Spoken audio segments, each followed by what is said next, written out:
ঘন্টার পর ঘন্টা ধরে দুধ জাল করার দিন শেষ। আজকে আপনাদেরকে বাসাতেই তৈরি করে দেখাবো কুলফি মালাই আইসক্রিম, তাও আবার চুলা জ্বালানোর ভেজাল ছাড়া।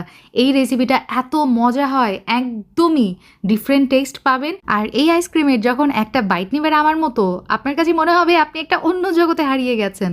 একদম সত্যি কথা। বাচ্চাদের কথা আর কি বলবো, আমার বাসায় যারা বড় সদস্য আছে তারাই তো ওই আইসক্রিমের জন্য একদম পাগল, বুঝেন অবস্থা।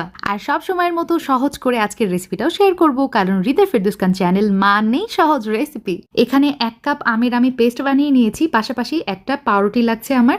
আর এই পাউরুটির সাইডের এজেসগুলো আমি কেটে ফেলছি, কারণ এই রেসিপিতে আমার এজেস লাগবে না। তো সুন্দরভাবে কেটে ফেলার পর মাঝের যেই হচ্ছে যে সাদা অংশটুকু রয়ে গেছে সেটাই শুধু আমি এখানে নিয়ে নিচ্ছি। তো এভাবে ছোটো ছোটো পিসেস করে ব্লেন্ডারে নিয়ে নিলাম। পাশাপাশি আমার লাগছে হচ্ছে দুধ, আগে থেকে জাল করা দুধ। এখানে আমি প্রায় 1/2 কাপ মতো ব্যবহার করেছি।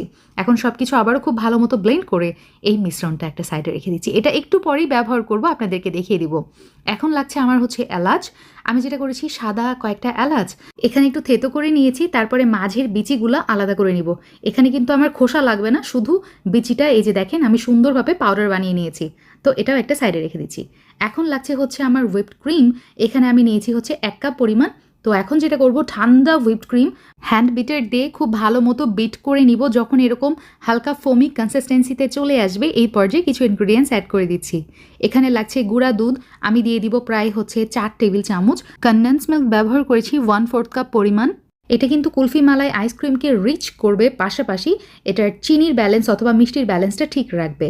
কনডেন্স মিল্কের পরিবর্তে আপনারা কিন্তু চাইলে এখানে পাউডার সুগার অ্যাড করতে পারেন। ক্রিমটা কিন্তু বেশি বিট করে শক্ত করা যাবে না, যেরকমটা কেকের ফোম হয় তেমনটা কিন্তু করা যাবে না, একটু লিকুইডি ফর্মে থাকবে।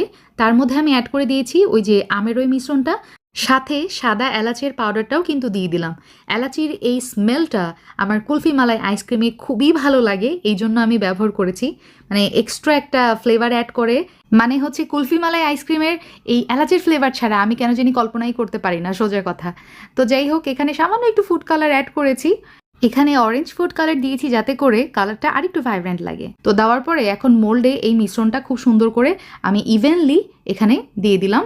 দেওয়ার পরে চারিদিকে ক্লিন করে নিচ্ছি। আর ওপরে আমি যেটা করব, কুলফি মালাইয়ের এই মোল্ডটা সুন্দর করে ফয়েল পেপার দিয়ে মুড়িয়ে নিচ্ছি, আর ওপরের অংশটুকু একটু করে কেটে দিব, যাতে করে আইসক্রিমের এই কাঠিগুলো আমি হচ্ছে কুলফি মালাই আইসক্রিমের মধ্যে খুব সুন্দর করে সেট করতে পারি।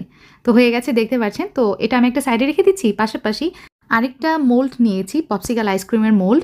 তো এখানেও আমি হচ্ছে যে বাদবাকি ব্যাটারটা ঢেলে দিচ্ছি, আইসক্রিমের যেই কুলফি মালাই আইসক্রিমের ব্যাটারটা রয়ে গেছে, তো সেটা ঢেলে দিয়ে এভাবে আমি হচ্ছে দুইটাই মোল্ড আমি হচ্ছে ডিপ ফ্রিজে রেখে দিব প্রায় 10 ঘন্টার জন্য।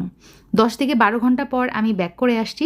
এখন আপনাদেরকে দেখিয়ে দিচ্ছি আমার আইসক্রিম অনেক সুন্দর করে সেট হয়ে গেছে, কুলফি মালাই আইসক্রিম। এবং এটা খেতেও কিন্তু হয়েছিল অনেক বেশি মজার। আপনারা যদি বাসায় একবার ট্রাই করেন, বাচ্চারা তো এটার জন্য মানে ফিদা হয়ে যাবে, পাশাপাশি আপনাদের কাছেও এটা অনেক বেশি ভালো লাগবে, ট্রাস্ট মি। এত নাইস একটা স্মেল পাচ্ছিলাম, আর এত রিচ, এত ক্রিমি।